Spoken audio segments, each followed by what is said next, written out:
Oke, thank you, thank you Ika.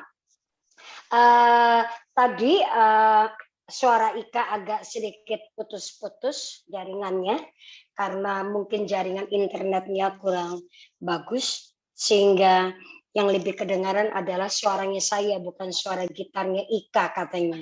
Makanya pada ketawa ketiwi pada japri ke saya geli dan ujungnya ya saya ketawa sendiri. So Ika, kayaknya memang doa saya lebih kencang sehingga jaringan saya lebih stabil. Oke, nggak apa-apa. Saya minta tolong di mute ya supaya bisa dengar suara saya. Oke, pasukan yang di Makassar kalian sudah selesai Zoom dengan Kak Jos ya? Oke, sip. Oke, thank you. Tidak usah bersuara, kasih jari jempol aja nggak apa-apa. Oke, saya boleh minta kalau ada memang beberapa yang jaringan internetnya bagus, bolehkah dinyalakan videonya supaya kecuali Pak Daniel lagi perjalanan, saya tahu gelap dia, wajahnya cuma hanya kelihatan sedikit aja, saya tahu dia lagi perjalanan pula. Nggak apa-apa Pak, aku mengerti dirimu. Hati-hati driving. Oh, kamu nggak driving loh. Oke, so good. Saya boleh minta tolong? Video tolong please nyalakan supaya saya kenal wajah saudara. Jangan sampai dalam mimpi pun saya tidak bisa melihat saudara dan tidak kenal saudara loh. Bahaya itu. Sampai dalam mimpi aja saya nggak kenal itu siapa. Tapi saya tahu itu ada di kelas kenabian. Oke. Tuhan terima kasih, kami mau mulai apa yang harus menjadi pembelajaran buat kami. Karena kami tahu ini adalah hari-hari akhir, Bapak, Roh Kudus, Engkau harus bantu kami supaya kami bisa mengerti apa yang harus kami siapkan, apa yang harus kami perbuat. Lukas jangan live dong, nggak apa-apa. Kalau memang Bapak Ibu tidak bisa menyalakan video, nggak apa-apa. Kalau sampai 1 dan 2 orang tidak bisa menyalakan videonya, saya bisa memaklumi, saya bisa mengerti. Tapi kalau seandainya tidak ada halangan, jaringan internet oke, saya lebih suka meminta saudara nyalakan videonya. Kalian saya minta bantuan, Anthony bisa mute semuanya supaya suaranya enggak masuk ke telinga kita dan suara kita. Oke, saya akan segera memulai. Cici punya ke mute juga nih. Nyalain dulu sih. Cielisa punya ke mute. Cielisa ke mute. Nah ya.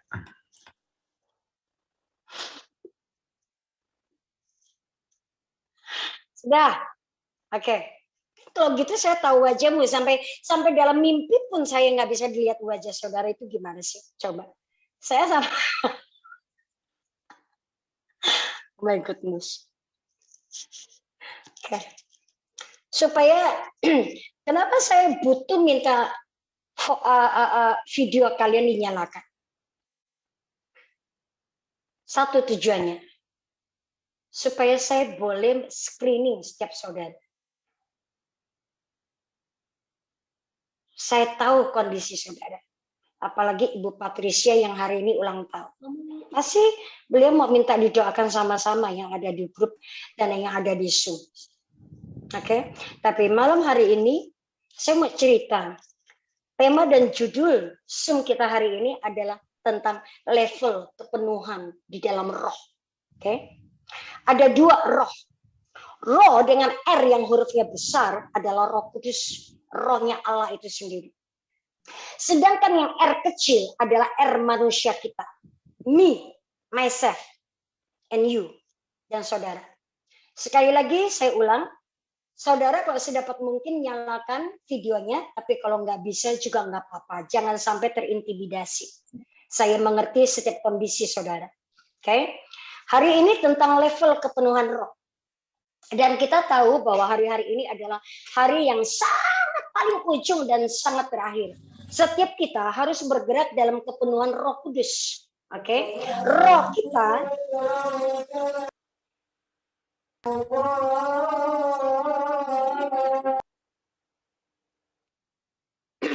roh kita harus ada di dalam sebuah level kepenuhan roh yang secara terus-menerus terjadi di dalam hidup kita. Banyak sekali kendala, orang tidak bisa terus-menerus dipenuhi oleh Roh Kudus. Sehingga membuat seseorang hidupnya seperti yoyo. Hari ini dia naik, besok dia bisa turun di titik yang paling bawah. Ya. Nah, ini yang seringkali menjadi frustasi buat banyak orang. Kenapa sih aku kepengennya setiap orang itu kepengennya hidupnya di top, di puncak. Persoalannya stamina setiap orang tidak bisa seperti itu.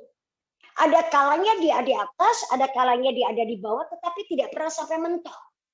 Ada beberapa berada di tengah, kemudian naik lagi, kemudian naik lagi. Seperti grafik ritme jantung naik turun, naik turun, naik turun. Oke. Nah, ini yang menjadi kendala sehingga banyak orang-orang Kristen stres, ujungnya lama-lama depresi dan sebagainya. Dan saya mempelajari hari demi hari ternyata ada level kepenuhan roh. Kalau kita baca di Yehezkiel pasal yang ke-47, itulah level kepenuhan roh. Ada 4 level kepenuhan roh.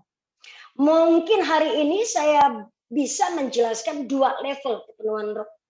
Yang pertama level kepenuhan roh itu ada di pergelangan kaki. Oke. Kedua, kalau kita lihat di Yehezkiel pasal yang ke-47, ayat yang ketiga, itu di pergelangan kaki. Nanti saya akan jelaskan kepenuhan roh di pergelangan kaki, di level pergelangan kaki itu seperti apa. Kedua, adalah level sampai lutut. Itu di ayat yang keempat. Ketiga, level sampai di pinggang. Ya, itu yang ayat yang keempat juga. Kemudian yang keempat adalah level kepenuhan ditenggelamkan oleh Roh Kudus ke dalam sebuah sungai aliran Roh Kudus. Di dalam Yehezkiel pasal yang ke-47 diceritakan bahwa sebuah sungai yang sangat besar. Sehingga dia nggak bisa lagi berjalan. Dia mau tidak mau dalam level kepenuhan ini, dia harus membiarkan dan Roh Kudus membawa orang ini berjalan di dalam arusnya sungai Roh Kudus. 4 level. Dan setiap kita harus ada mengalami 4 level ini. Puncaknya adalah level kepenuhan. Di mana Roh Kudus seutuhnya menguasai seluruh hidup kita. Itu harusnya di situ. Ya, kita punya destiny, kita punya tujuan, kita punya jalan akhir harusnya menuju ke situ. Ketemu di mana dari pinggang naik sampai ke atas kepala, di mana kita lagi nggak bisa berjalan. Itu 4 level. Tapi hari ini saya akan jelaskan tentang pergelangan kaki dan sampai selutut. Waktu saya menyadari dan mengerti bahwa ini adalah level kepenuhan roh, saya sejujurnya saya ketawa dan tersenyum-senyum sendiri. Kenapa level kepenuhan rohnya ini lucu? Ukurannya pakai semata kaki. Saya tiba-tiba ingat, saudara kalau yang tinggal di Jakarta mungkin ingat karena dulu beberapa tahun yang lalu Jakarta itu sering banget dilanda banjir. Kadang-kadang menjelang Imlek itu banjirnya haleluya. Kalau kita tanya, banjirnya sampai seberapa tingginya? Banyak orang akan berkata, ya selutut, sepinggang, sedada. Betul ya? Yang tinggal di Jakarta tahu deh. Kalau sudah kena landa banjir, waduh banjirnya gede. Emang seberapa tinggi? Selututnya siapa? Selututnya anak kecil, apa selututnya orang dewasa? Begitu ya. Dan itu menjadi rancu. Oke, itu menjadi rancu. Dan seringkali harusnya menjadi tolak ukur adalah berapa senti, berapa dalam banjirnya itu berapa dalam, atau tingginya seberapa tinggi itu banjir. Bukan ukurannya dengan sampai di mana, seberapa besar itu banjir, gitu ya? Atau sampai sepinggang kah? Sepinggangnya siapa sih? Sepinggangnya saya ya pendek. Kalau sepinggangnya si orang yang tinggi besar beda lagi, gitu kan? Jadi enak. Tolak ukurnya rancu. Tapi saya menemukan ada sebuah tolak ukur yang membuat orang umum atau global mungkin tidak menjadi asing atau apa ya, enggak, tidak wajar karena tolak ukurnya pergelangan kaki, lutut, pinggang dan sampai di atas kepala. Waktu saya merenungkan 4 level kepenuhan Roh Kudus ini, ternyata Tuhan nggak salah. Firman-Nya tidak pernah salah. Tetapi yang salah adalah kenapa Tuhan, kenapa Engkau memakai ukuran tubuh manusia? Tuhan tidak berbicara tolak ukurnya, apakah ini ukuran tubuh manusia anak kecil atau dewasa. Tapi yang jelas, Tuhan berkata, ini adalah ukuran, tolak ukuran tubuh manusia, pergelangan kaki, baik itu anak-anak maupun orang dewasa, semuanya sama. Kenapa? Itu dipakai tolak ukurnya, pakai ukuran tubuh manusia. Karena Roh Kudus memenuhi hidup seseorang, manusia adalah tolak ukurnya. Paham ya? Itu sebabnya di Yehezkiel pasal yang ke-47, tolak ukurnya adalah pergelangan kaki, lutut, pinggang, sampai di atas kepala. Nah, sebelum saya membahas kepenuhan roh, sampai di pergelangan kaki, ini ciri-ciri dan maksudnya apa?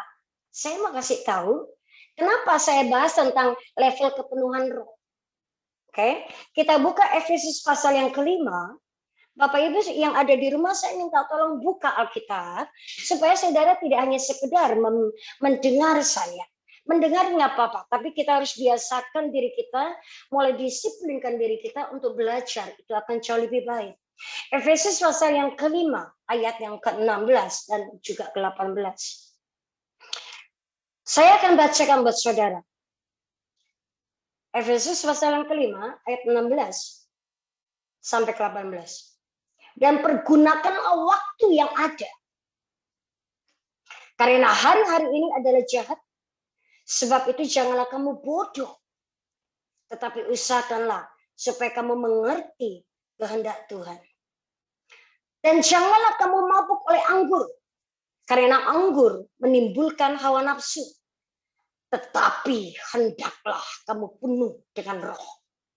Tolong garis bawahi. Paulus menulis kitab untuk di jemaat yang ada di Efesus. Saya mau garis bawahi tentang hendaklah kamu penuh dengan roh. Itu sebabnya kita harus penuh dengan roh. Persoalannya ada level demi level kepenuhan roh itu. Oke, sekali lagi saya mau ulang. Roh besar itu Roh Kudus. Roh yang kecil adalah roh manusia kita. Saya mau jujur mau berkata kita ini adalah manusia roh. Kita bukan hanya sekedar manusia jasmani. Yang utama adalah yang di roh yang terjadi. Baru yang di jasmani. Dalam segala hal itu dimulai di dalam roh. Saudara, Bapak, Ibu suka sekali dengan peperangan rohani. Itu artinya peperangan melawan alam roh. Oke. Kalau kita masuk dalam peperangan rohani, kalau kita memenangkan satu peperangan, maka itu artinya efeknya, dampaknya. Setelah kita memenangkan itu peperangan rohani, di roh yang kita lakukan waktu kita lagi berdoa dan lain sebagainya. Kalau kita memenangkan peperangan tersebut, maka efeknya dan dampaknya akan merubah yang akan terjadi di mana? Di alam jasmani, di alam natural, di alam kenyataan, di alam fakta. Oke, tapi di roh harus dimenangkan dulu. Kalau di roh tidak dimenangkan, maka yang ada di alam jasmani atau di alam fakta kenyataan akan terjadi dan akan kelihatan ekspresinya, dimensinya akan kelihatan. Apakah kamu menang atau tidak menang. Kalau kamu menang, maka kamu akan mendapatkan tuaian atau konfirmasi demi konfirmasi hasil peperangan yang kamu lakukan di roh. Kalau peperangan rohanimu, kamu kalah. Atau kamu hanya bisa mencapai peperangan rohanimu, boleh dibilang kalah tipis. Anda bukan menang, tapi Anda kalah tipis. Maka setelah sekian hari setelah engkau melakukan sebuah peperangan roh atau di peperangan rohani, maka pun akan terlihat efeknya dan dampaknya. Apakah yang kita perangi menjadi positif atau negatif. Itu sebabnya saya berkata segala sesuatu dimulai dari roh. Kalau di roh kita kalah, negatif akan terrealisasi di lapangan, di alam jasmani. Kalau di roh kita menang, maka setelah 2 atau 3 hari setelah kita melakukan peperangan roh, maka kita akan mendapatkan konfirmasinya di alam jasmani atau di alam nyata. Kita akan menuai sebuah peperangan yang dimana kita sudah menang. Segala sesuatu selalu dimulai dari roh. Tidak pernah di alam nyata dan fakta. Kalau alam nyata dan fakta itu kita menunjukkan kenyataannya dan realitanya kalah atau negatif, itu artinya sesuatu yang kita perangi di roh itu kalah. That's it, itu aja. Tapi persoalannya kita nggak bisa terkontaminasi dengan kenapa di lapangan dan fakta dan nyata di lapangannya kondisinya negatif dan lain sebagainya. Seringkali iblis menipu, membuat permukaan yang ada di lapangan yang menjadi sebuah kenyataan di lapangan tidak sesuai yang kita sudah menangkan di roh. Dia menipu. Dia menipu mata jasmani kita, dia menipu apa yang kita lihat di alam fakta dan nyata. Padahal di roh kita tahu dan kita yakin kita sudah dapat peneguhan, Tuhan berkata, yes, menang.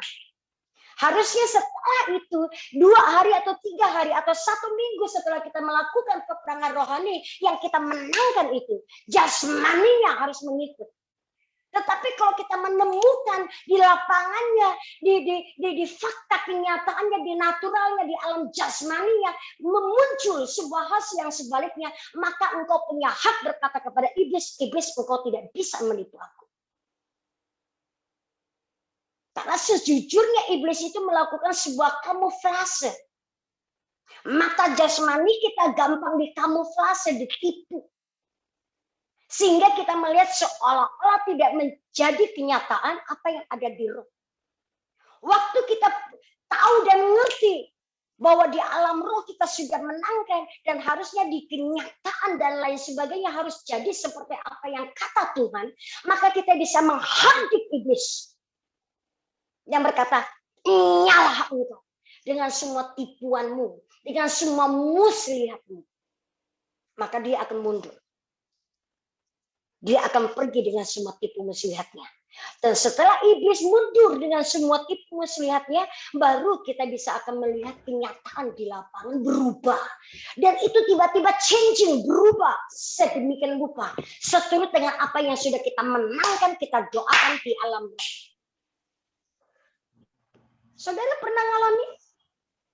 Waktu saudara pernah, ini saya belum masuk ke level, nanti saya akan masuk sampai, saya akan tarik mundur supaya nanti tali merahnya tersambung dengan baik, saudara ngerti. Itu sebabnya banyak orang sudah berdoa, melakukan sebuah doa di alam roh mereka, doa dan lain sebagainya, dan berkata, tapi di alam kenyataan kita belum lihat, belum ada perubahan dan lain sebagainya. Somehow tergantung di dalam doa peperangan itu. Di dalam doa peperangan tergantung intensitas dari sebuah peperangan rohani.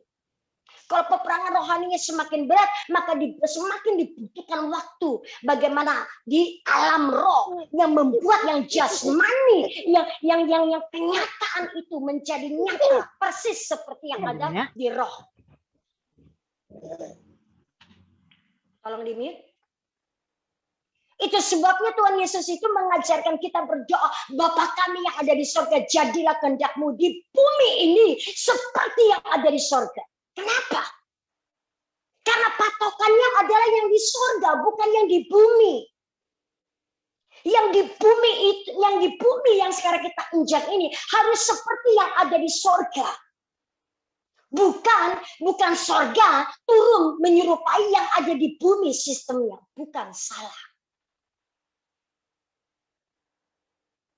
Ini yang menjadi rancu buat setiap orang-orang Kristen, tidak pernah mengalami sebuah kemenangan demi kemenangan karena hidupnya sendiri. Roh yang kecil itu, kita manusia ini, saya ini, manusia roh ini, tidak penuh di dalam kepenuhan roh yang besar, Roh Kudus.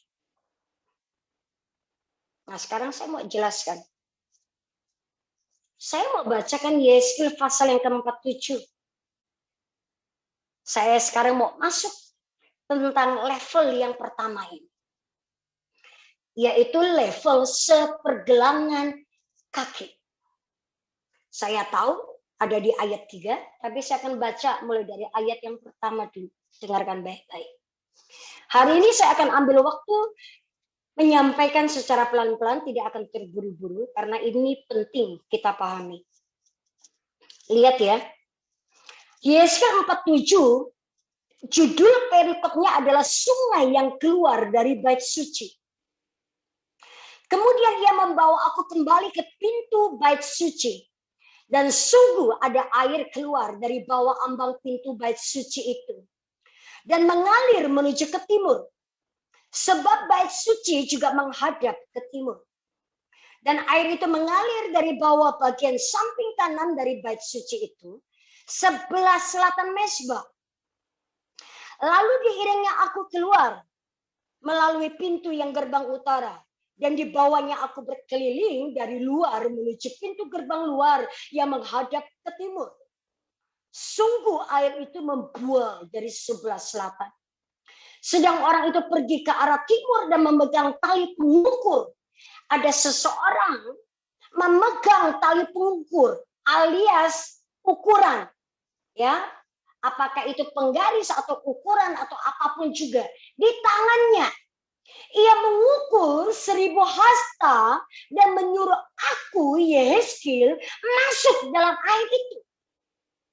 Maka dalamnya sampai di pergelangan kaki. Nah, perhatikan saya baik-baik. Saya kalau duduk terus kayaknya nggak semangat buat marahin kalian. Yeskil pasal yang ke-47, Yeskil berkata di dalam sebuah penglihatan, dia melihat ada air yang mengalir seperti sungai yang sangat deras sekali. Dan air itu mengalir dari bawah tata bait suci. Di samping Yeskil ada satu orang malaikat yang memegang ukuran atau penggaris panjang.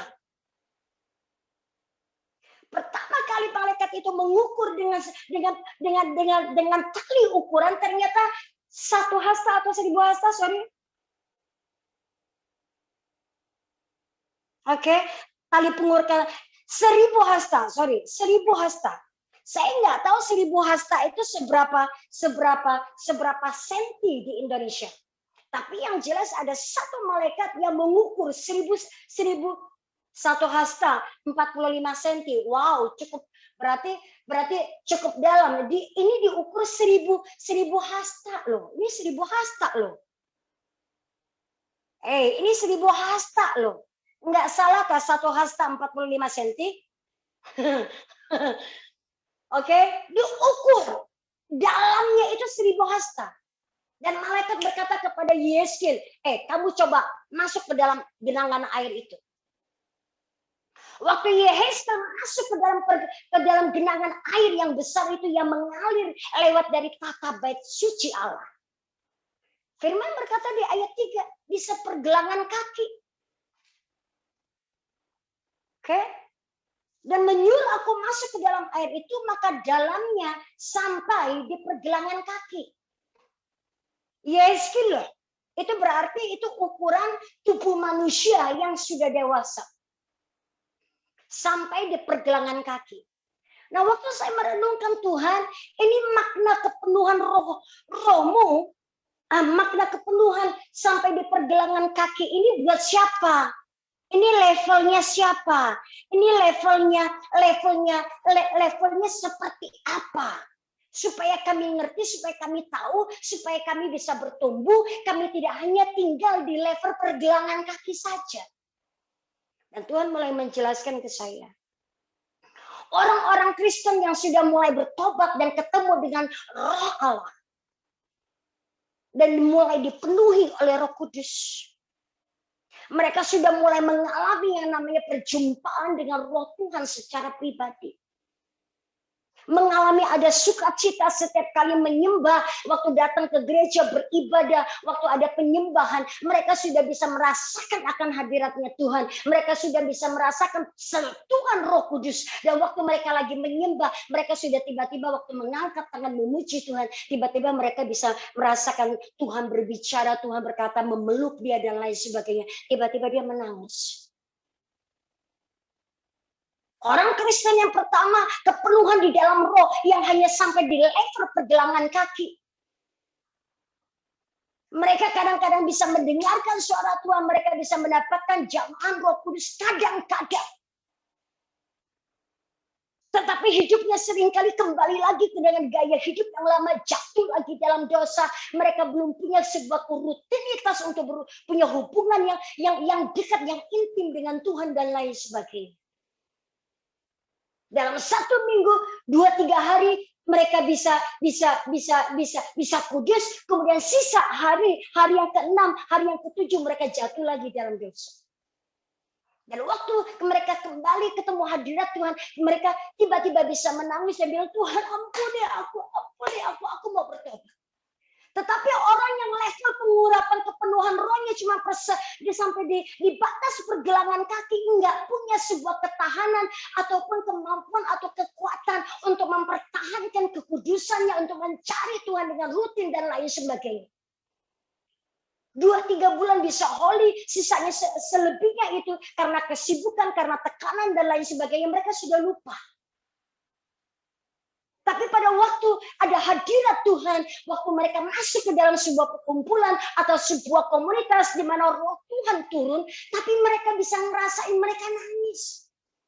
Itulah level kepenuhan roh di level yang paling rendah, pergelangan kaki. Amankah level kepenuhan roh di pergelangan kaki? Enggak aman. Karena orang-orang yang level kepenuhan roh di pergelangan kaki, mereka hanya suka waktu ada hadirat Tuhan, mereka bisa mencicipi karunia, anugerah yang dari surga kalau pas hadirat Tuhan itu turun. Tapi waktu hadirat Tuhan tidak turun, waktu mereka masuk lagi dalam kehidupan mereka sehari-hari, waktu mereka bekerja, mereka nggak tahu bagaimana mengundang hadirat Tuhan itu turun. Itu masalah. Itu masalah.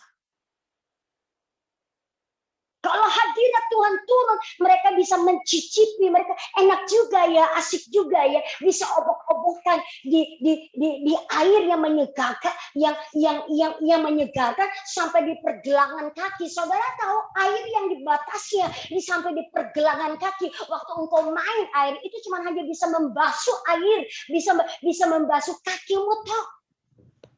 Kalau kamu dalam perjalanan hidupmu, kamu merasa gerah, kering, kerontang. Tidak ada hadirat Tuhan. Kamu masuk yang dalam sebuah perkumpulan yang di mana hadirat dan urapan Tuhan itu turun dan kau berkata enak juga ya, aku kembali lagi dibasuh.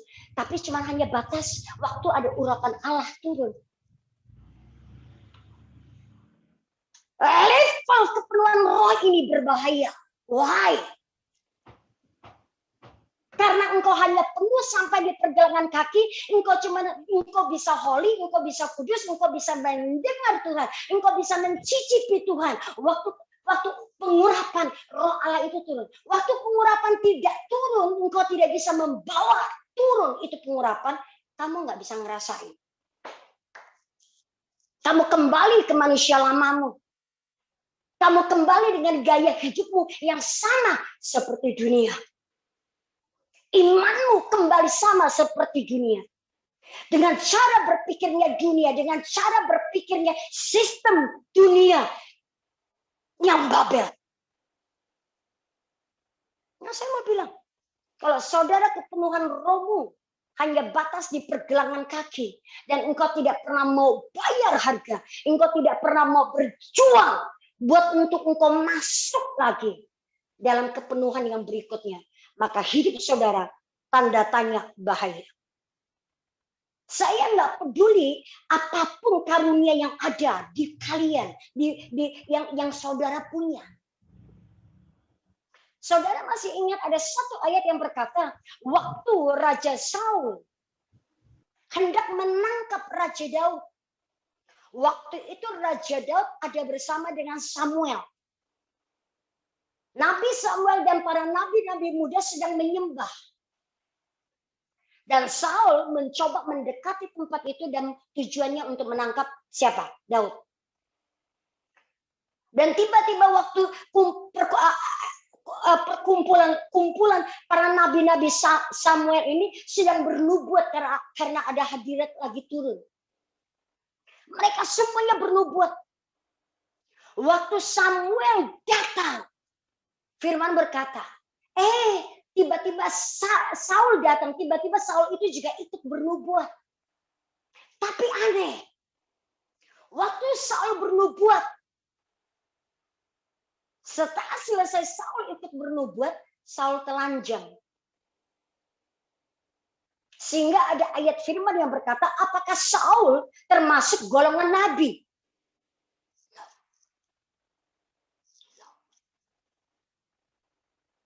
Orang yang ke level kepenuhan roh hanya di pergelangan kaki. Engkau hanya bisa menikmati anugerah Tuhan dan karunia surgawi apabila ada pengurapan Tuhan turun. Persoalannya untuk hidup kita di akhir zaman sekarang ini, siapapun Anda. Saya nggak peduli apakah saudara sudah punya pelayanan, atau saudara hamba Tuhan, atau saudara siapapun, apapun yang saudara kerjakan sekarang ini. Cek dirimu. Apakah level kepenuhan rohmu sampai hanya sekedar di pergelangan kaki?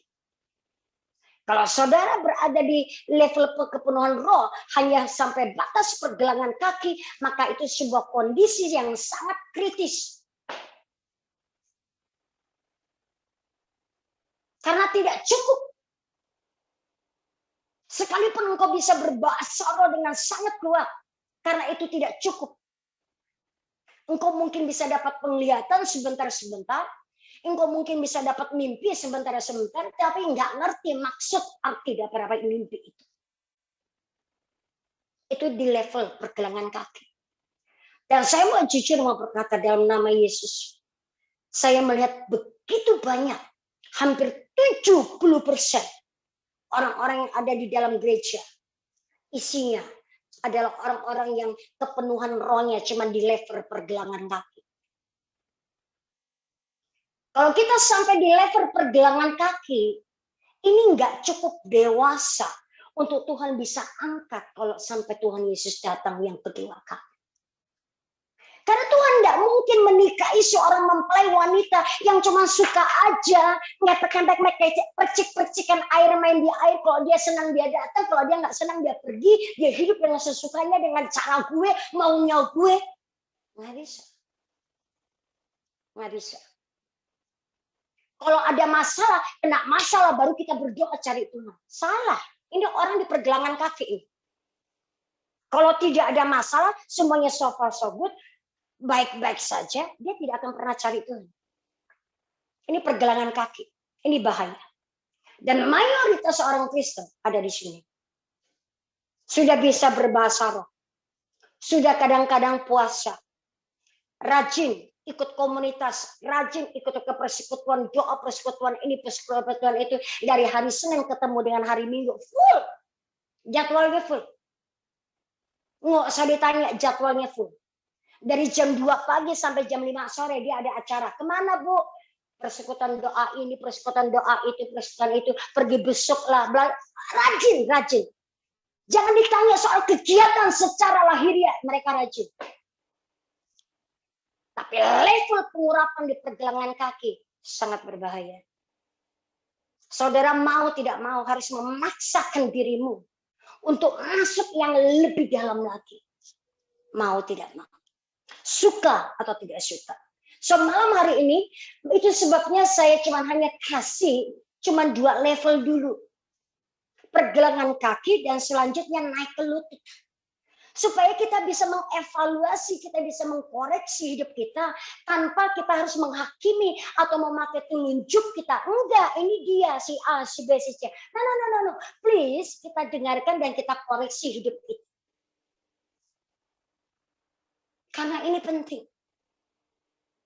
Supaya kita didapati orang-orang yang layak, diangkat dan dibawa, dihindarkan dari sebuah kesesakan besar di mana antikris akan menguasai seluruh dunia ini. Serius. Oke. Yang kedua. Level yang kedua. Ayat yang keempat. Ia mengukur 1000 hasta lagi. Malaikat mengukur. Ia mengukur 1000 hasta lagi dan menyuruh aku masuk sekali lagi dalam air itu. Sekarang sudah sampai di lutut airnya. Semakin lama air itu semakin tinggi ternyata. Sekarang sudah sampai di lutut.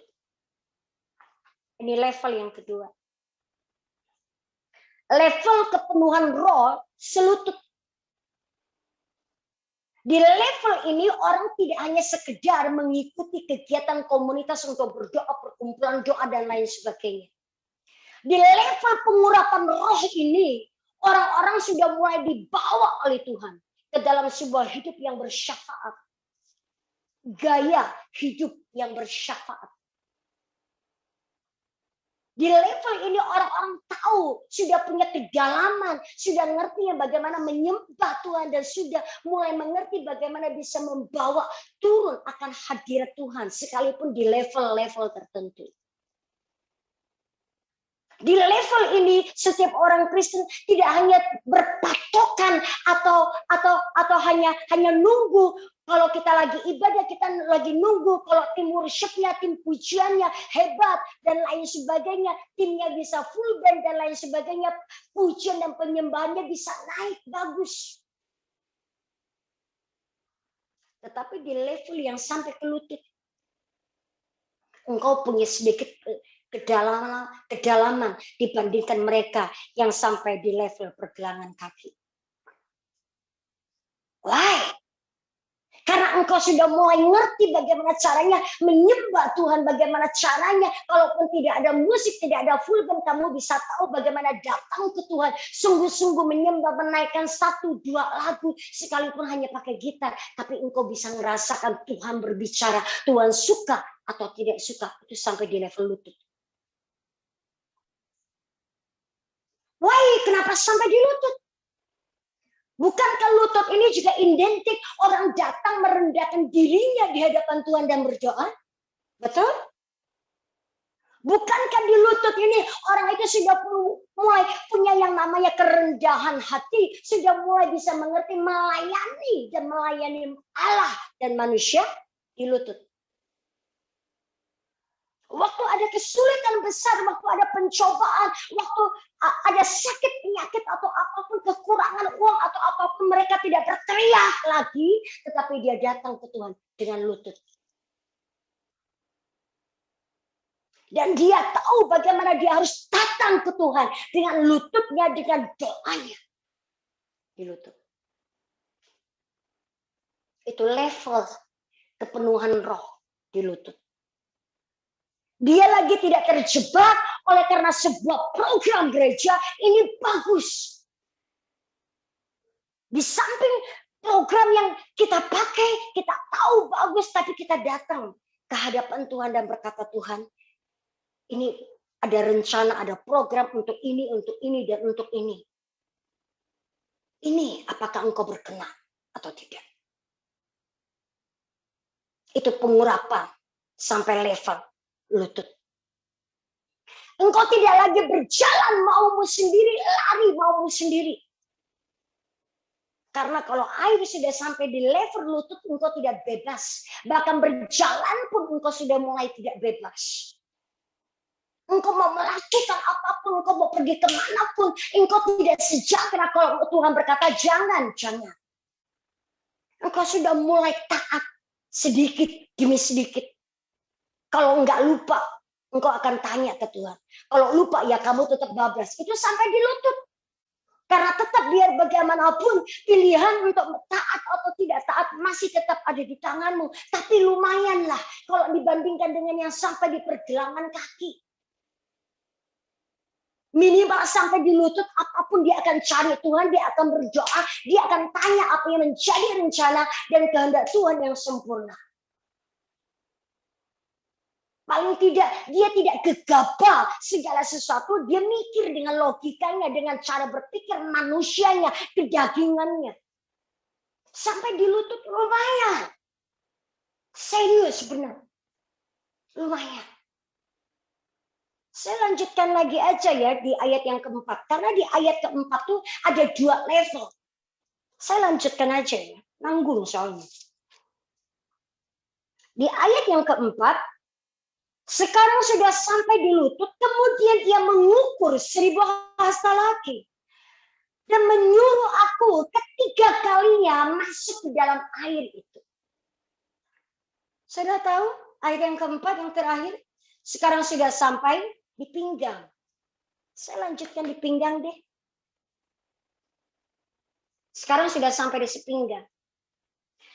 Kalau banjir besar, kalau sudah sampai di sepinggang, sampai di ukuran pinggangnya manusia, kita sudah waktu untuk berjalan pun kita sudah mesti hati-hati. Kita tidak bisa main seenaknya, tidak bisa seperti yang sampai sebatas lutut. Kalau sudah sepinggang, semua ruang gerakmu, fisikmu, naturalmu, semuanya sudah mulai dibatasi. Karena kalau air sudah sepinggang, kita nggak bisa.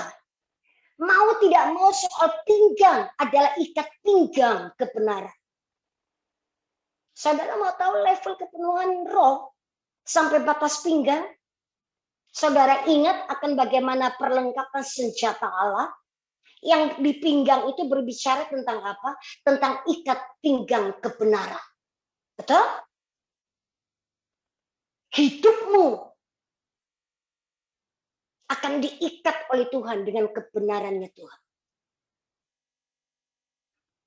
Hidup dan matimu itu bukan urusanmu, tapi itu adalah penetapan Tuhan. Orang yang hidup dalam kepenuhan roh sampai di batas pinggang, segala kehidupannya, semua perbuatannya, pekerjaannya, pelayanannya, dan lain sebagainya, bukan engkau yang mau atau engkau yang suka. Tapi engkau akan berkata, Tuhan, apa yang engkau mau aku lakukan di dalam pelayanan? Pelayanan semacam apa yang engkau mau? Di level pinggang ini, dia tidak pernah mencari pelayanan. Di level pinggang ini, dia melakukan sebatas apa yang Tuhan berikan perintah, baru dia lakukan. Di batas pinggang ini orang tidak bisa lagi segala sesuatu berdasarkan yang dia suka, yang dia lihat, yang dia inginkan, yang menurut dia benar. Nggak bisa. Segala sesuatu di level pinggang ini, Bapak, apa yang engkau mau? Apa yang terbaik buat aku? Sekalipun logikaku berkata begini, dan lain sebagainya. Tapi apa yang engkau mau? Bukan lagi logika atau kepandaiannya dia yang mengambil alih atau memutuskan segala keputusan. Tapi kebenaran dan suara Tuhan. Kehendak Bapa yang di surga. Yang menjadi sebuah kerinduan, yang menjadi dasar dari segala sesuatu yang dia kerjakan dan dia lakukan. Yang dia putuskan. Di level pinggang ini orang lagi tidak hidup berdasarkan apa yang dia mau. Di level pinggang ini, setiap jawaban, setiap keputusan akan berkesan sepertinya lama. Kenapa? Karena sering kali waktu kita berdoa, kita tanya Tuhan, kita udah jengkang-jengking. Ada kalanya Tuhan tidak langsung jawab. Itu permasalahan. Ada kalanya, boleh nggak saya ambil waktu berdoa dulu? Saudara pernah nemu orang yang seperti itu? Nggak pernah, jawabannya selalu lama. Dan kita ini menjadi orang yang seringkali ditinggal karena mereka butuh jawaban yang cepat. Orang yang level kepenuhan rohnya berada di batas pinggang.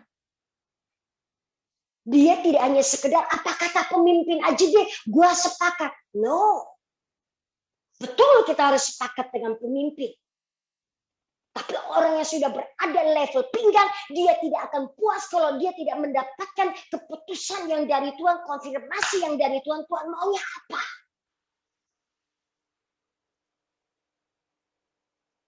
Saya tidak berkata tidak boleh sepakat loh dengan pemimpin. Harus. Tapi kita nggak bisa asal main sepakat aja, sepakat. Tapi giliran ada resikonya, pemimpin yang tanggung sendiri, gue nggak mau peduli. Nggak bisa.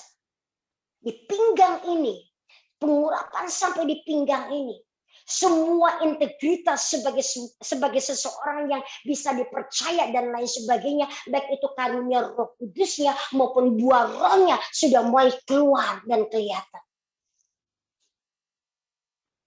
Ya, mulai ada tanggung jawabnya. Setiap pelayanan ataupun pekerjaan sekuler apapun yang dia kerjakan, yang dia lakukan, tidak pernah lagi tidak bisa dipercaya. Pasti bisa dipercaya. Orang-orang ini bisa dipercaya oleh pemimpin dan oleh Tuhan. Apa yang dikerjakannya ada ujungnya dan ada akhirnya. Bukan yang seperti sekarang ini kita lihat ada awalnya, nggak ada ujungnya, selalu berantakan pekerjaannya. Baik itu dalam sisi pelayanan maupun di dalam pekerjaan sekuler.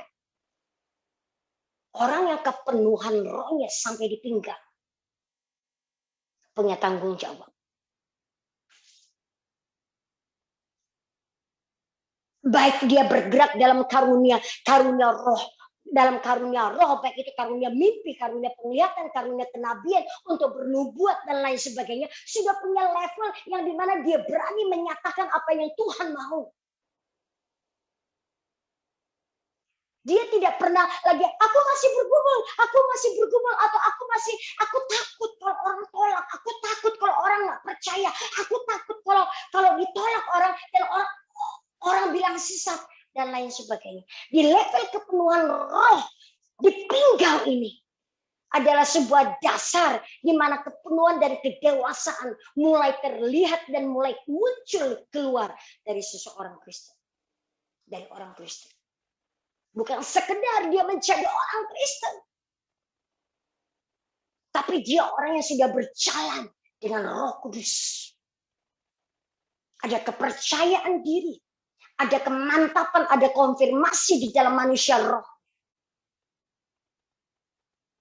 Level pengurapan inilah segala sesuatu yang dia kerjakan sudah mulai ada terobosan. Why? Karena dia berjalan dengan kebenarannya Tuhan di depan. Kebenaran inilah yang menjadi penerobos yang ada di depan dia. Apapun yang dia mulai kerjakan sudah mulai terbuka. Pelayanannya tidak pernah mandek, pelayanannya sudah tidak mulai stagnasi, pelayanannya sudah tidak berkata, oh baru memungut dari bulir kepada bulir kepada bulir. No. Sudah mulai keluar karunia Roh Kudusnya. Apakah itu karunia untuk mendoakan kesembuhan dan lain sebagainya. Sudah mulai keluar, kelihatan. Orang-orang ini sudah tahu destininya.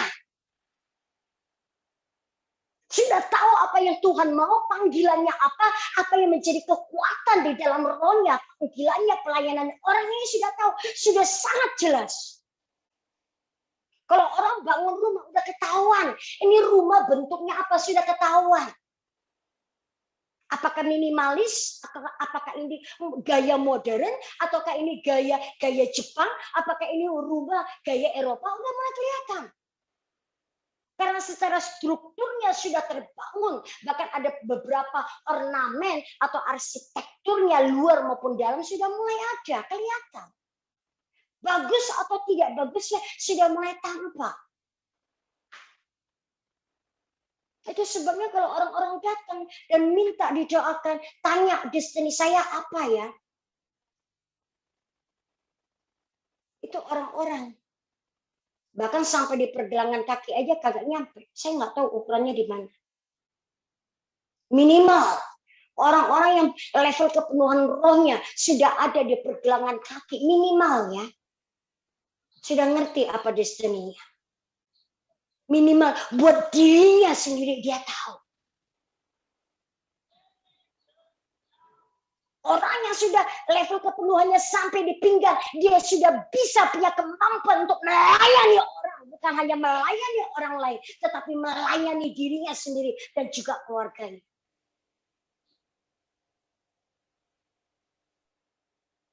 Di level ini, dia bisa berdiri tegak di dalam panggilannya. Tidak goyah. Aku ini di mana ya sebetulnya? Dia tahu persis. Kalau saudara berada di level pinggang, saya sangat berharap dan saya sungguh berdoa. Di dalam grup dan kelas kenabian ini minimal. Engkau tidak lagi di pergelangan kaki. Kalau engkau di pergelangan kaki, engkau sadar engkau sangat masih ketinggalan jauh, engkau harus berjuang sedemikian rupa untuk belajar. Saya mau jujur ya, tapi kalau ini menyinggung saudara, saya minta maaf. Saya suka setiap orang bergabung di dalam grupnya kelas kenabian. Saya suka. Kalau saya melihat ada begitu banyak anggota yang tergabung, sejujurnya saya suka. Tapi kalau saya mau jujur, saya boleh bilang dengan jumlah orang yang banyak tergabung di dalam kelas kenabian, saya melihat ada begitu banyak level. Dan mayoritas yang saya dapatkan dan saya lihat adalah level yang masih pergelangan kaki aja belum nyampe.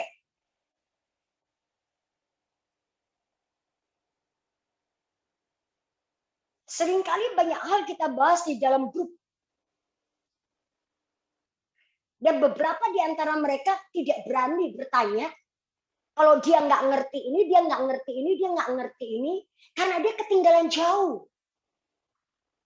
Ujungnya mereka akan japri. Kadang-kadang mereka japri ke saya, japri ke orang lain yang dia merasa bahwa lebih pintar atau lebih rohani dari mereka. Mereka akan japri. Mereka akan tanya, yang tadi dibahas di grup, ini kok bisa begini sih, ini kok bisa begini sih, aku nggak ngerti, aku nggak paham. Please jelaskan ke saya. Nah ini jomplang, levelnya ini jomplang. Ada yang di tengah-tengah, middle di tengah-tengah, ada yang 1-2 yang sudah mulai agak di 3/4, tapi yang sampai di bawah banget juga banyak. Ini yang seringkali bikin rancu. Kalau yang sudah punya pengalaman, sharing sesuatu yang sudah agak gimana, yang masih di bawah ini diam 1000 bahasa. Mereka nggak berani tanya, takut dimarahin. Daripada takut dimarahin, ujungnya mereka kepengen belajar, mereka pengen tahu, pengen diperlengkapi, mereka japri. Beberapa saudara-saudara tanya begitu banyak pertanyaan yang ujungnya beberapa saudara itu berkata, haleluya, gue ditanyain sampai kayak begini, aduh haleluya. Ujungnya kalau kita pisahkan ini kelas basic, orang tersinggung, kenapa gue dikeluarin digabungkan di kelas basic? Marah dianya. Padahal dia memang posisinya di basic. Anggaplah di pergelangan kaki.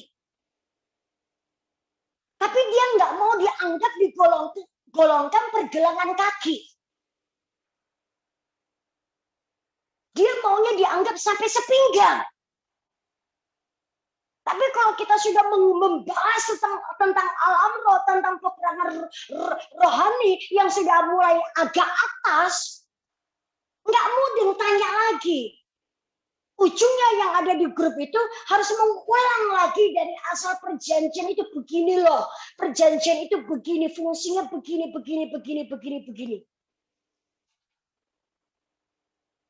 Ini kenyataan, ini kenyataan. Nah, itu sebabnya saya belajar, saya mengevaluasi. Ini harus dibawa kemana ya Tuhan? Bagaimana caranya? Karena ini yang namanya kelas terbuka untuk yang namanya tanya jawab. Kalau kita masih nggak ngerti, kita kurang paham, kita harus bertanya. Karena tujuannya kita dipanggil untuk memperlengkapi sesama kita dan kita mengenali kita ini bergerak di karunia roh apa. Oke, sekali lagi, kita ini harus mengenali karunia roh apa yang kita miliki dan kita masuki. Tapi juga kita harus bertumbuh, adanya buah-buah roh yang bertumbuh. Harus ada keseimbangan buah roh dan karunia roh. Seringkali kita ini mengejar karunia roh. Why? Karena memang karunia roh ini yang paling menggiurkan banyak orang. Karena karunia roh inilah yang akan menarik banyak pengurapan dan orang-orang dan berkat masuk dalam hidup kita. Karena karunia roh inilah yang kelihatannya wow. Itu yang paling dikejar oleh banyak orang. Sehingga banyak orang tersandung cuma hanya mengejar karunia rohnya, tidak pernah membiarkan roh Allah itu sendiri menghasilkan, membersihkan hidup kita dan menghasilkan buah roh keluar dari hidup kita.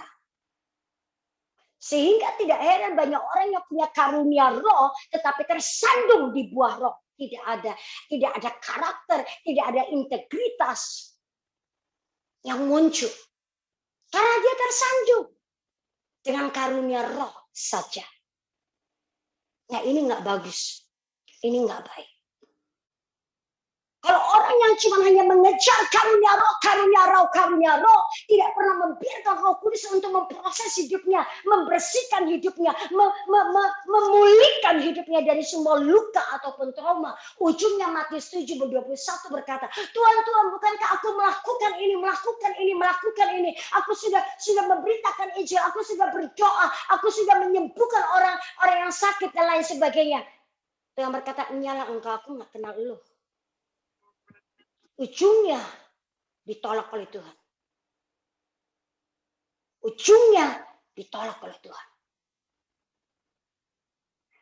Level pengurapan roh atau level kepenuhan roh di pergelangan kaki, di lutut ataupun di pinggang. Engkau masih tetap bisa melakukan apa yang engkau mau. Free will itu masih tetap engkau bisa putuskan. Dan Roh Kudus enggak bisa memaksakan kehendaknya di dalam hidup kita. Kamu masih bisa memilih. Kamu mau mengikuti Tuhan atau engkau enggaklah, gue malu, gue sungkan. Akhirnya kamu melakukan yang kamu berpikir ini yang baik. Itu di level. Bahkan sampai kepenuhan level pinggang pun kamu bisa memutuskan. Enggak, aku enggak mau. Karena banyak alasan ini. Sehingga engkau berkata, aku terpaksa tidak menjalankan apa yang Tuhan mau. Tapi karena satu dan dua hal, demi ini, alasannya demi ini, itu, dan ujungnya demikian, akhirnya dia tidak mengikuti apa kata Tuhan.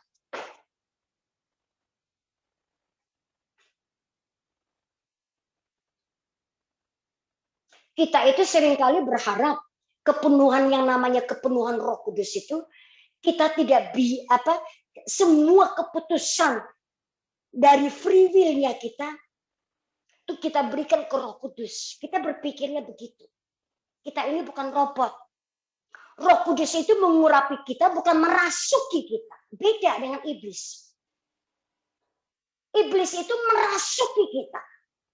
Sampai seluruh tubuh dan keinginan kita, bahkan logika kita pun tidak jalan. Karena dia kuasai. Karena dia merasuki. Saudara pernah melihat orang yang kerasukan setan?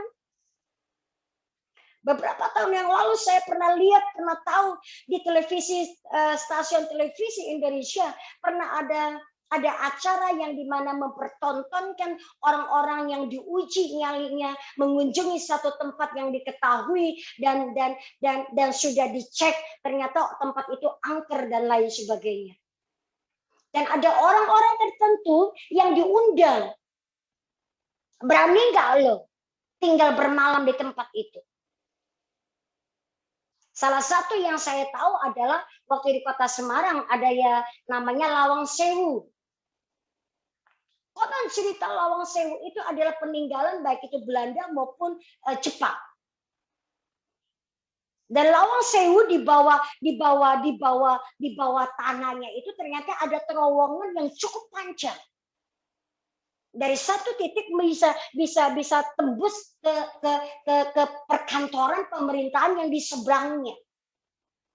Dan konon menurut cerita tempat itu sangat dulu pernah dijadikan penjara oleh Jepang waktu dulu penjajahan Jepang. Dan banyak orang disiksa dengan sangat sadis dengan cara yang sangat menyeramkan lah. Sehingga ada begitu banyak orang berkata itu roh, itu lorong, itu banyak roh gentayangan. Dan tanpa disengaja saya pernah nonton pas acaranya di Lawang Sewu. Ada 1-2 orang yang berani sampai melewati sebuah level di mana mereka diuji nyalinya dengan hadiah yang akan disediakan cukup besar dan cukup menarik. Ada 2 orang, laki dan wanita. Ditantang untuk lewati itu terowongan yang dikenal yang sangat menyeramkan. Karena saking gelapnya, bahkan TV pun, waktu kita nonton di TV pun, wajahnya orang ini nggak begitu kelihatan. Karena ada senter, karena ada lampu yang ditembakkan, baru kelihatan wajah orang ini samar-samar. Sekian menit orang ini berjalan, 2 orang ini bersama-sama bawa lampu, berjalan di tengah-tengah di bawah terowongan yang terkenal dengan sangat menyeramkan. Baru kira-kira 5-10 menit. Kemudian terdengar suara, teriak-teriaklah, begitulah kurang lebih ya. Karena gelap kita nggak tahu persis apa yang terjadi dengan orang itu. Dan kru televisi mencoba memantau lewat CCTV dan mencoba berdiam diri. Mereka tidak mau cepat-cepat keluar. Mereka pengen tahu apa yang terjadi.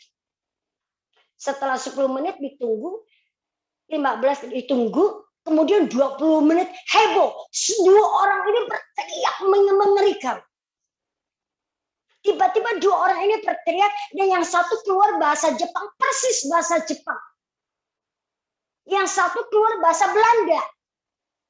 Ini bukan bahasa roh ya. Ini benar-benar bahasa Jepang dan bahasa Belanda. Sepotong-sepotong.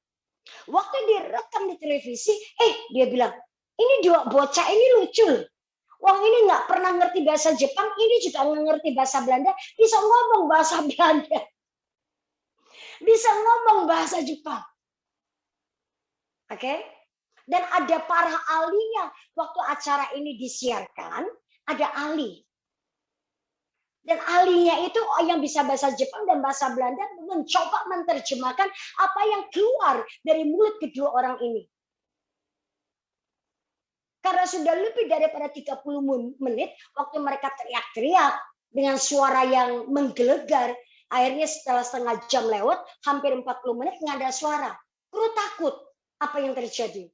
Mau tidak mau mereka menyalakan lampu dan mau tidak mau mereka akhirnya on-kan semua sisi demi sisi sehingga kelihatan jelas terowongan ini apa yang terjadi dengan 2 orang ini. 2 orang ini tergeletak. Bukan tergeletak sih, yang satu tergeletak. Yang satu menyerupai karena wanita ini persis rambutnya panjang. Dia rambutnya terurai menutupi rupanya. Entah habis jambak-jambakan, jambak-jambakan atau pukul-pukulan, saya nggak tahu, berantem kan antara Jepang sama Belanda. Mungkin rohnya, lu kok ada di sini? Mungkin, saya nggak tahu persisnya apa. Pokoknya mereka teriak. Dan ujungnya ternyata setelah di flashback, di rekamnya itu dimundurkan ke belakang, apa sih yang terjadi waktu 10-15 menit, 15 menit ke 20 menit, apa sih yang terjadi? Kok mereka bisa mengeluarkan perkataan-perkataan yang mirip bahasa Jepang dan Belanda? Waktu akhirnya orang media mencoba membersihkan dan membuat terang apa yang terjadi, akhirnya terlihat. Sekalipun nggak terlalu jelas dan tidak terlalu terang. Mereka berdua seperti lagi berantem. Ada dengan semua gaya nyakar dirinya sendiri, meropek temannya yang satu lagi sampai robek habis lah. Nah, waktu saya melihat adegan itu, sebetulnya saya nggak melihat sampai tuntas. Karena saya nggak suka dengan film kayak begituan. Ada begitu banyak film yang bagus, yang menyenangkan, yang gambarnya lebih jernih. Ngapain gue nonton yang gelap kulit, yang suaranya, itu dibikin sama stasiun TV ya. Saya nggak suka. Tapi karena saya penasaran, saya lihat ujungnya aja. Waktu saya lihat ujungnya, saya itu udah bertahun-tahun yang lalu. Saya tanya ke Tuhan, ini apa sih? Kenapa sih iblis itu kalau bekerja, memproses atau merasuki seseorang, nalar dan logika orang itu bisa hilang, enggak bekerja. Dia kontrol sedemikian rupa. Tuhan berkata, itulah cara kerjanya iblis. Waktu iblis merasuki dirimu, seluruh dari ujung rambutmu sampai ke ujung kakimu, bahkan cara berpikirmu, nalarmu, dan semuanya dikuasai sedemikian rupa. Dia tidak memberikan engkau hak untuk memilih ataupun mikir. Itu iblis. Merasuk seseorang. Itu cara kerjanya iblis. Merasuk seseorang. Beda dengan caranya kerja Roh Kudus. Roh Kudus mengurapi. Setiap pilihan mau atau tidak selalu dikembalikan ke kita. Waktu kita diurapi oleh Tuhan, kita bukan berarti nggak ngerti apa-apa. Enggak, saya masih waras, saya masih ngerti apa yang saya sampaikan, saya ngerti. Saya tahu. Saya tetap bisa berperilaku sopan. Sekalipun saya mungkin ujungnya marah-marah, tapi sopan. Oke? Itu kerjanya Roh Kudus. Dan kita seringkali kepengennya, udah kalau aku nggak bisa memutuskan apa yang benar atau tidak, udah Roh Kudus aja yang putusin. Nggak bisa. Nggak bisa. Tuhan selalu berkata, engkau yang tetap harus memutuskan. Karena free will Tuhan sudah berikan, Tuhan tidak akan pernah menyesal. Itu sebabnya waktu kita dipenuhi di dalam kepenuhan roh, kita tetap bisa punya kerjasama dengan Tuhan. Kita bisa berkata, Tuhan boleh nggak kalau begini? Kalau begini nggak boleh, ya sudah nggak apa-apa. Kita masih bisa bersuara. Musa sedemikian diurapi oleh Tuhan sampai dia dipenuhi seluruh hidupnya. Bahkan firman berkata Harun menjadi nabinya Musa, Musa menjadi Tuhannya Harun. Kurang diurapi apa Musa? Meskipun demikian, waktu bangsa Israel terjadi kesalahan, waktu Tuhan mau musnahkan bangsa Israel, Musa berkata, Tuhan please bersabar sedikit lagi. Beri kesempatan buat bangsa Israel untuk bertobat. Kalau bangsa Israel masih melakukan hal-hal yang kayak begini dan engkau tidak memberikan kesempatan buat orang Israel itu bertobat, hapuskan aja deh namaku dari kitab kehidupan. Musa sampai begitu. Negosiasi dengan Tuhan. Serius. Tuhan bisa nggak merasuki Musa supaya apa yang Tuhan perintahkan Musa tidak perlu mempertanyakan kepada Tuhan. Bisa. Tapi Tuhan kerjanya nggak begitu. Roh Kudus bekerjanya nggak begitu. Pengurapan Roh Kudus membawa kita bekerja sama saudara dengan Tuhan. Di pinggang. Kita memang mungkin tidak sebebas waktu kita sampai di lutut. Di pinggang, apapun yang menjadi keinginan kita, kita akan dibawa oleh Roh Kudus. Nah, doa dulu. Tanya dengan Tuhanmu. Tanya dengan Bapamu. Apakah itu berkenan? Sekali dua kali kita enggak dengar. Roh Kudus akan pakai cara lagi. Enggak satu dua cara. Membuat kita baru, iya, aku lupa Tuhan. Satu dan dua hal. Ujungnya dia akan menuntun kita balik lagi ke jalannya. Saya mau berkata jujur. Hari-hari ini kita butuh dipenuhi oleh Roh Kudus. Nggak bisa. Tidak. Satu lagi. Saya mau kita buka, lihat ayat tetap di Yesaya pasal yang ke-47. Saya mau kita pindah sedikit. Ayat yang ke-12. Orang yang kepenuhan oleh Roh Kudus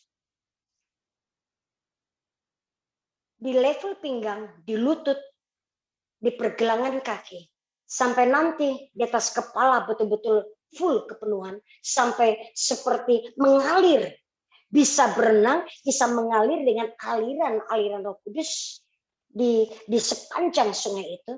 Lihat ya di ayat yang ke-12. Di ayat yang ke-12 itu berkata begini. Ayat yang ke-12.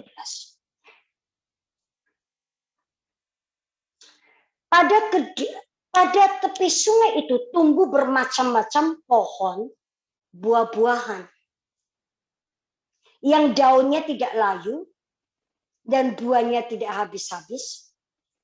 Tiap bulan ada lagi buahnya yang baru. Sebab pohon-pohon itu mendapat air dari tempat kudus itu. Buahnya menjadi makanan dan daunnya menjadi obat. Ini adalah akibat dari level keempat.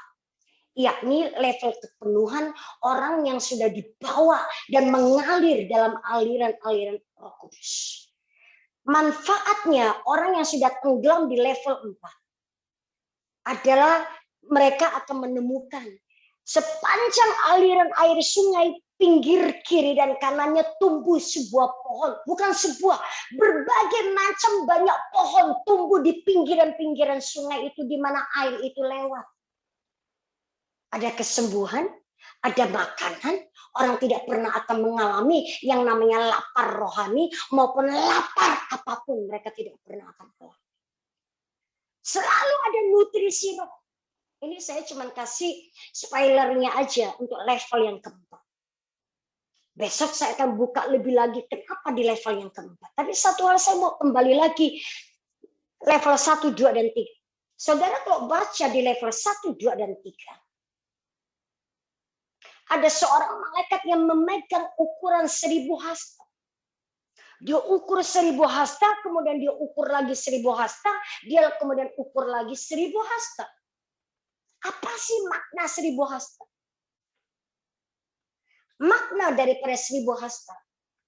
Waktu diukur 1000 hasta, nyampe di pergelangan kaki. Ukur lagi 1000 hasta, nyampe di lutut. Ukur lagi 1000 hasta, nyampe di pinggang. Nanti dia akan diukur lagi 1000 hasta. Itu artinya ada sebuah ukuran. Ada manusia rohmu dan rohku yang akan diperbesar, ditarik oleh Roh Kudus dan diperbesar. Nah, setiap level engkau akan diperbesar. Setiap level engkau akan dibuat kapasitas memekar, panjang, lebar, tinggi, dan dalam. Maknanya apa sih? Bukanlah perkara yang mudah dan bukanlah perkara yang enteng. Waktu kita ditarik, waktu kita diukur 1000 hasta lagi, 1000 hasta lagi. Itu artinya kapasitas kita dimekarkan terus, kemampuan kita ditarik terus. Kedalaman roh kita diperbesar, ditarik terus. Waktu ditarik, itulah banyak orang meninggalkan Tuhan. Wah, sakit bro. Waktu dia diperbesar, ditarik lagi 1000 hasta, ditarik lagi 1000 hasta. Dibawa oleh Tuhan ke dalam sebuah proses dan kedalaman. Itulah dan di sanalah banyak orang gugur. Dan tidak banyak orang bisa bertahan. Waktu diperbesar. Waktu diperdalam keintiman. Itu sebabnya bukanlah perkara yang gampang dari pergelangan kaki naik sampai ke lutut dan sampai ke pinggang. Karena setiap level kepenuhan roh itu akan ditarik oleh Tuhan. Paling tidak ada ujian demi ujian di depan yang menanti saudara. Ya, it's true. Itu benar. Dan itu artinya ada harga yang harus kita bayar. Harganya bukan harga berapa juta, berapa miliar. Itu gampang buat orang-orang yang kaya yang punya uang bisa tinggal transfer. Bukan itu harga yang dibayar. Harga yang dibayar ada harga bagaimana kedaginganmu dimatikan, bagaimana dagingmu disate, dikikis, diamplas, disikat. Sampai Yohanes berkata, aku semakin berkurang, dia semakin bertambah. Betul pernah baca itu firman? Daging kita semakin kecil, roh kita semakin bertambah. Kalau kita bisa tekun dan konsisten, waktu diukur lagi 1000 hasta, didapati setia dan berkenan, kita akan naik. Jangan berpikir, oh sampai di situ toh. No. Tuhan akan ukur lagi 1000 hasta. Dan itu akan masuk proses lagi. Yang intinya adalah menghabiskan egomu, kesombongan kita, keangkuhan kita, arogansi kita, dan lain sebagainya. Level demi level harus kita lewati. Tahap demi tahap harus kita lewatkan. Saya mau jujur berkata, hari-hari ini semakin jahat, iya. Ada banyak orang yang lebih gampang terjebak, terseret dengan yang namanya dalam tanda kutip kejahatan. Sehingga hari-hari ke depan ini untuk bisa melakukan apa yang Tuhan mau, untuk taat dengan apa yang Tuhan mau, bukanlah perkara yang gampang. Semakin hari akan semakin sulit. Sistem dunia akan memepetkan kita. Sehingga kita seolah-olah tidak punya ruang gerak buat kita. Ini semakin dipersulit. Pilihan demi pilihan semakin sedikit dan semakin kecil. Tidak banyak pilihan lagi buat kita. Tapi orang yang hidupnya dipenuhi oleh roh terus-menerus secara berkesinambungan. Orang itu tetap punya kekuatan untuk mendobrak sistem dunia. Apapun itu sistemnya.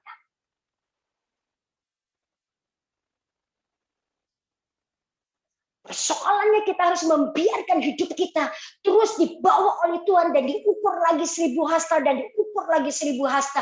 Kita nggak bisa stuck cuma hanya sampai di pinggang, nggak boleh. Serius. Izinkan saya share. Saya tidak berkata bahwa saya ini yang paling dipenuhi oleh Roh Kudus. Enggak. Saya sampai detik ini hari pun masih terus dibersihkan, dimurnikan menjadi orang yang tulus. Baik itu di dalam maupun di luar.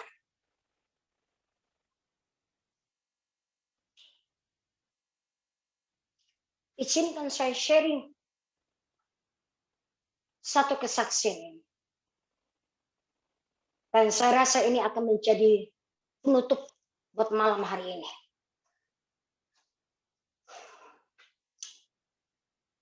Saudara, setelah menjalani 34 provinsi 1-2 bulan ini, dari hati saya baru menyadari kenapa Tuhan suruh saya keliling 34 provinsi. Dan saya menemukan orang-orang yang datang minta didoakan, dan orang-orang yang konseling dengan banyak bagai hal. Sampai saya di dalam hatiku saya berkata, Tuhan, ini mereka datang dengan perkara-perkara yang sederhana dalam kehidupannya mereka. Dan saya menemukan ada banyak anak-anak Tuhan itu bahkan di perkara persoalan kehidupan sehari-hari saja mereka ini belum menang. Dari satu titik, dari sebuah level, sejujurnya saya kasihan.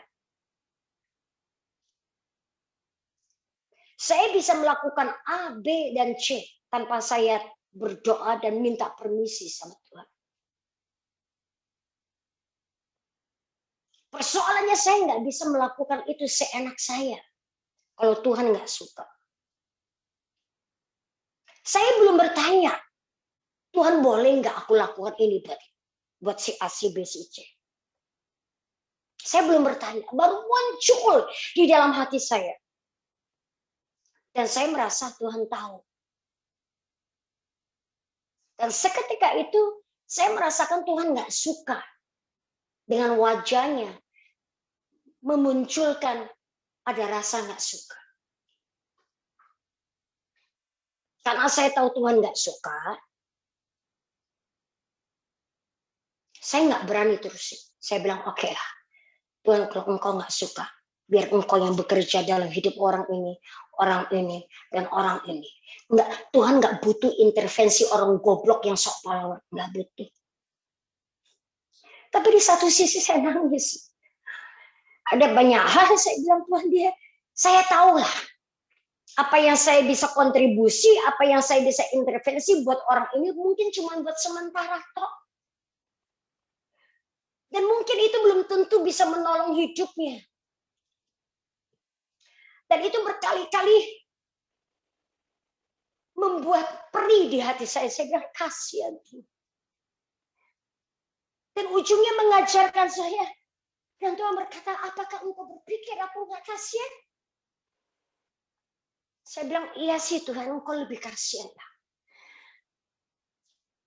Engkau lebih tahu. Engkau lebih paham.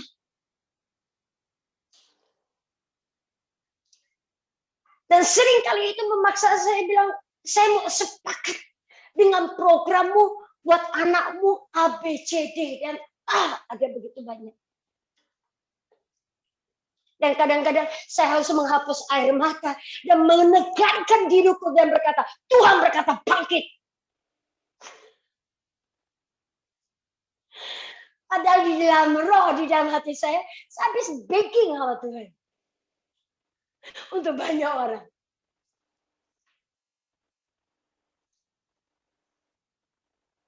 Sehingga membuat orang tuh selalu berpikir, Bu, kamu kok kenapa sih bisa tetap on fire?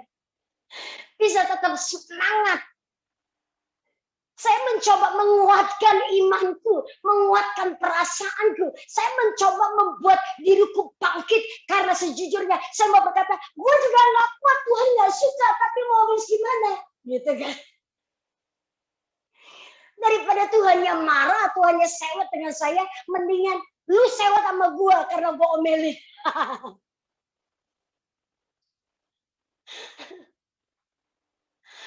Ujungnya di dalam pelayanan 34 provinsi, bahkan ada orang yang saya nggak mau doakan, saya nggak mau konseling, saya nggak mau doakan, bla bla bla, saya bilang kamu pulang karena tidak ada pertobatan sejati.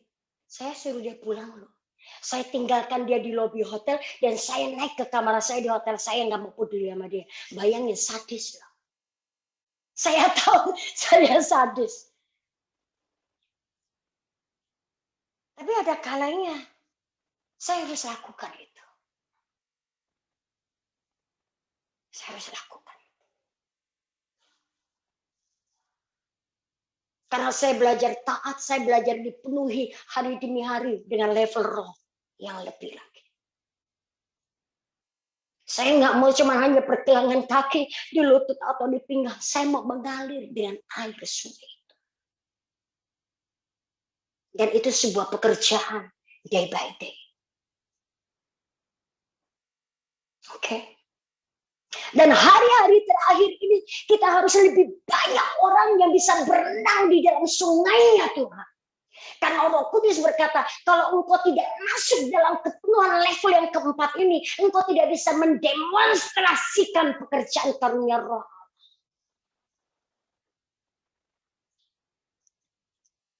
Karunia Roh Allah inilah yang menjungkir balikan dunia, yang membuat Paulus menjungkir balikan dunia. Karunia Roh inilah yang membuat Paulus mengalami penganiayaan demi penganiayaan. Jangan salah loh. Penganiayaan yang dialami oleh Rasul Paulus.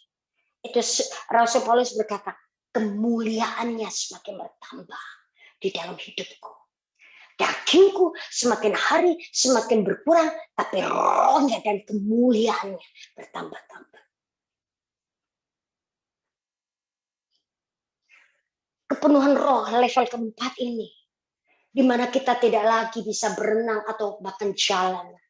Kita harus bisa berenang dan mengalir dengan Roh Kudus. Supaya karunia roh yang selama ini kita miliki lagi dilatih dan dilatih oleh Allah dan Roh Kudus itu sendiri, Tuhan akan munculkan powernya, boom, keluar.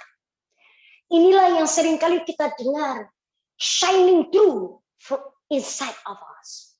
Artinya kemuliaannya, cahaya kemuliaannya keluar, memancar keluar dari hidup kita. Tatkala kita membiarkan hidup kita dipenuhi sampai kita bisa berenang, mengalir dengan Roh Tuhan, kemuliaannya baru bisa keluar.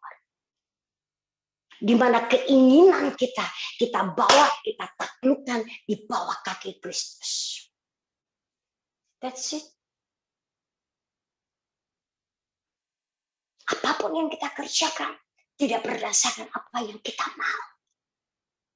Yang kita rasakan enak di badanku. Di seleraku cocok nih. Punya mentor yang kayak begini. Punya gembala yang kayak begini. Cocok ini. Percayalah. Siapapun pemimpin yang Tuhan taruh di atas kita. Siapapun dia. Ujungnya kita akan menemukan tidak ada satu orang pun yang sempurna. Jadi jangan cari orang yang sempurna.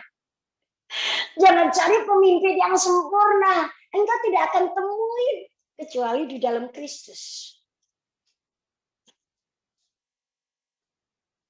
So buka dirimu dan hidupmu supaya kita boleh terus dipenuhi terus dalam kepenuhan roh. Kita nggak bisa stuck. Kita nggak bisa berdiam cuma di sisi ini aja. Saya mau sharing. Kemarin di grup saya ada cerita. Sudah cukup lama Tuhan itu enggak, apa ya. Sekarang saya mau duduk deh, capek berdiri. Sudah lama sekali Tuhan itu tidak pernah kasih saya mimpi.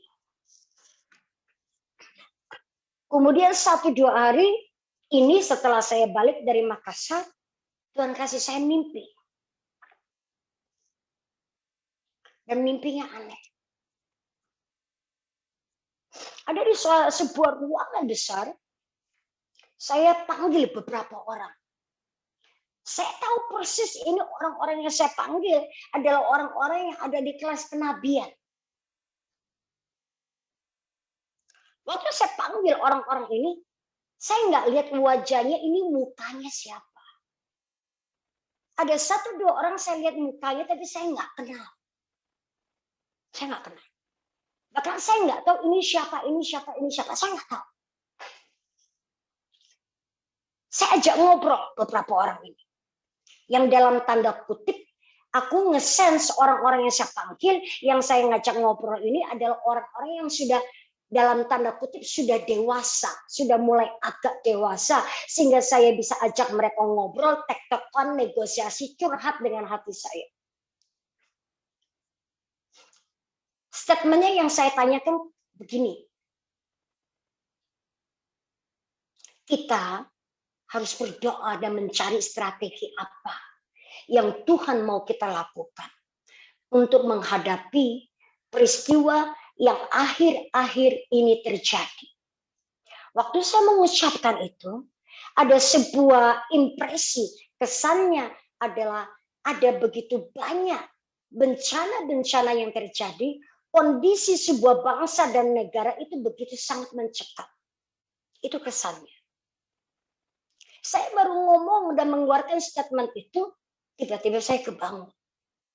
Waktu kebangun, saya masih mencoba untuk merenungkan itu mimpi. Saya bilang, Tuhan kok aneh ya? Aku nggak tahu ini orang-orang di kelas kenabian ini siapa aja. Tapi saya tahu ini orang-orang yang sudah mulai dewasa. Dan saya nggak kenal. Saya bilang, Tuhan kok bisa aku nggak kenal?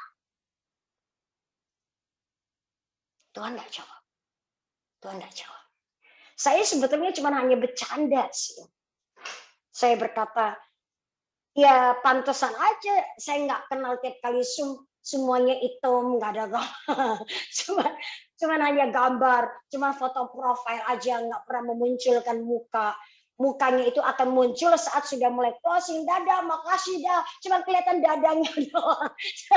Jadi wajah asli itu nggak kelihatan.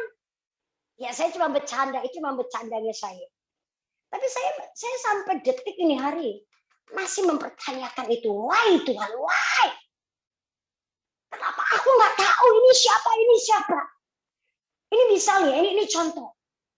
Kalau itu memang itu hadir, si A, si B yang aku kenal, saya nggak usah minta dia memperkenalkan diri di dalam mimpi itu, kita tahu ini si A, si B, si C, si D. Tahu. Muncul itu nama-nama. Itulah dimensi roh. Itulah hebatnya dimensi roh. Kita nggak usah bertanya, lu siapa? Kita mendeteksi tahu ini si ini. Ini si ini. Tahu. Tapi persoalan saya nggak tahu kalian itu siapa. Tapi saya tahu kalian di kelas kenabian. Mungkin orang yang akan segera bergabung di dalamnya, saya juga nggak paham. Saya tanya, doa ya. Memang 1-2 hari yang lalu, saya ada mengeluarkan sebuah info di grup. Untuk masing-masing bertanya 3 tahun ini, persisnya strategi apa yang harus kita lakukan, yang harus kita kerjakan. Memang saya ada tanya itu. Tapi itu tidak pernah menjadi sebuah beban di dalam hati saya yang aku renungkan, saya pikirin sampai aku kebawa mimpi. Enggak pernah. Serius. Dan itu saya dapat mimpi. Dan itu menggelisahkan di roh saya. Statementnya yang saya keluarkan, orang-orang yang saya jumpai juga saya nggak kenal siapa. Dan itu menggelisahkan di roh dan jiwa saya. Saya berdoa tidak membuat saudara menjadi gelisah. Tapi saudara akan lebih gampang kejar Tuhan dan membiarkan Tuhan mengukur 1000 hasta. Dan kita masuk lagi dalam kedalaman. Mau tidak mau kita harus izinkan Tuhan melakukan itu. Harus. Kita nggak punya waktu. Saudara mungkin berkata, Bu, tapi aku masih sangat bayi, masih sangat anak-anak dalam hal karunia roh. Nggak apa-apa. Ada masa percepatan di mana kita membiarkan roh Tuhan, semakin kita membuka hidup kita dan hati kita, membiarkan Tuhan masuk dalam hidup kita, memproses dan mengerjakan segala sesuatu. Itu akan membuat kita cepat naik.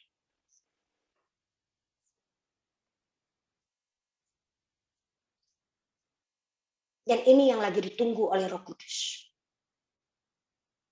Ini yang sedang ditunggu. Saya teringat pada masa lawatan Azusa Street. Ada satu cerita kebangkitan di Azusa Street. Karunia roh yang bekerja di dalamnya. Bukan cuma orang sakit pilek disembuhkan, flu disembuhkan, enggak. Bukan hanya semata-mata orang didoakan mental dan jatuh semua, enggak. Saya mau kasih tahu. Fenomena tangan yang buntung karena kecelakaan kerja atau apapun, saya nggak tahu.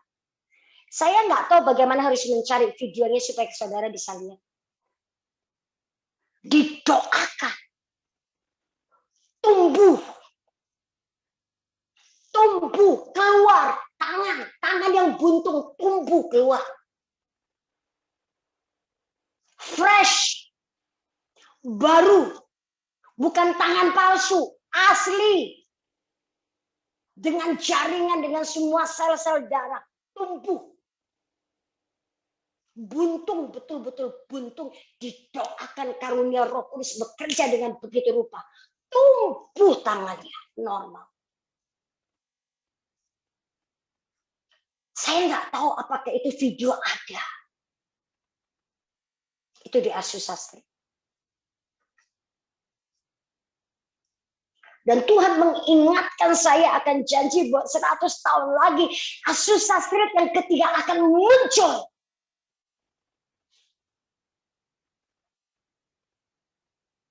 Dan saya bilang, inilah masanya kita. Level kepenuhan rohmu sampai kita penuh. Di mana kita bisa ditenggelamkan oleh Roh Kudus dalam sungainya Tuhan. Baru Tuhan bisa memakai hidup kita untuk memanifestasikan powernya, kuasanya keluar. Bukankah Tuhan berkata hujan awal dan hujan akhir akan diturunkan secara bersamaan? Dan itu bukan katanya loh, itu real. Dan saya percaya hari-hari ini Tuhan lagi menyiapkan setiap sisi dimensi hidup kita. Supaya setiap pribadi kita itu bisa masuk betul-betul dalam kepenuhan roh. Di level kita tenggelam dengan Tuhan. Dan buat saya percaya karunia-karunia roh yang dahsyat akan muncul di depan kita. Oke. Sebentar lagi saya mau mengajak setiap kita berdoa. Setelah itu saya akan closing. Kita akan lanjutkan lebih lama untuk besok. Ada kepenuhan level roh yang keempat. Ada banyak hal kita diminta sebelum masuk ke level kepenuhan roh yang di level 4 ini. Tapi malam ini mari kita berdoa, sekalipun saya tahu Ibu Lisbeth sudah kepanasan di Papua, sudah jam 11 ya Bu ya.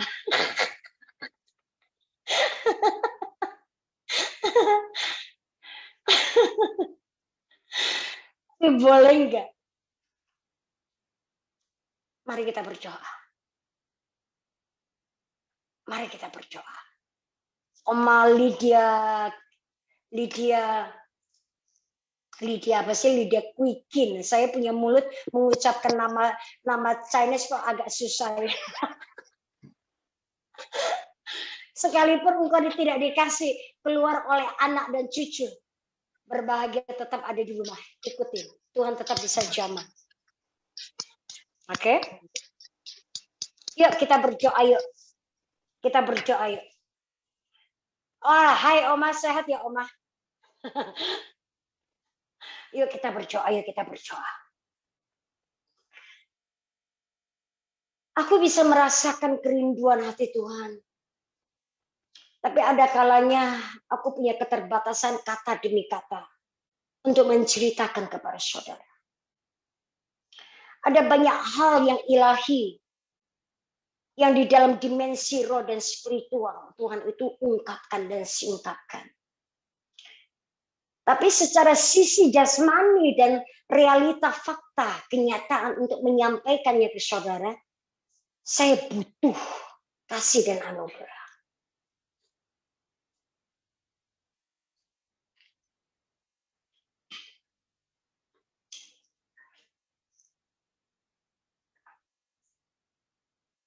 Malam ini hamba-Mu hanya bisa berdoa.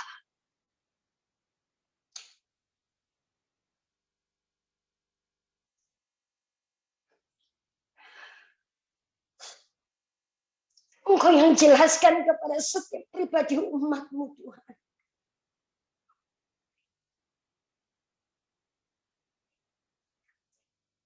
Engkau yang mengajak dan menarik setiap mereka untuk rela dan mau masuk dalam level kepenuhan roh di mana bisa mengalami berjalan, bergerak dengan Engkau dalam ketulusan dan di dalam ketaatan. Hamba-Mu ini begitu banyak keterbatasan untuk menjelaskan Tuhan. Sebab itu hamba hanya bisa berdoa. Dimanapun setiap saudara boleh berada. Dimanapun usia mereka. Engkau punya kuasa untuk membuat mereka mengerti dan menangkap urgensi 3 tahun ke depan. Dan Engkau memberikan sebuah kesempatan dan lowongan yang begitu luas, begitu besar, dimensi roh yang begitu dahsyat untuk setiap kami boleh berenang tenggelam di dalam Engkau. Bapa, aku sungguh berdoa. Engkau sendiri yang bicara. Engkau sendiri yang berikan pewahyuan. Engkau sendiri yang berikan pengertian. Beri mereka mimpi dan penglihatan. Supaya setiap pribadi lepas pribadi akan alami Engkau sendiri. Apapun keterbatasan kami Bapak. Malam hari ini aku berdoa Engkau meteraikan setiap kebenaran-Mu. Engkau bawa kami dan tenggelamkan kami bersama dengan Roh Kudus-Mu. Supaya kami menjadi orang-orang, wanita-wanita bijak yang tahu menyambut mempelainya datang dan menyiapkan diri sedemikian rupa. Jangan pernah biarkan kami disesatkan oleh tipu daya muslihat daripada iblis. Tapi buat kami roh kami menyala-nyala. Kami penuh dengan hikmat, kami penuh dengan pengertian, kami tahu bagaimana cara kami hidup di ujung daripada akhir zaman. Bapak terima kasih. Malam ini Engkau berkati setiap saudara. Tidur mereka Engkau berkati. Waktu mereka bangun pagi pun Engkau berkati.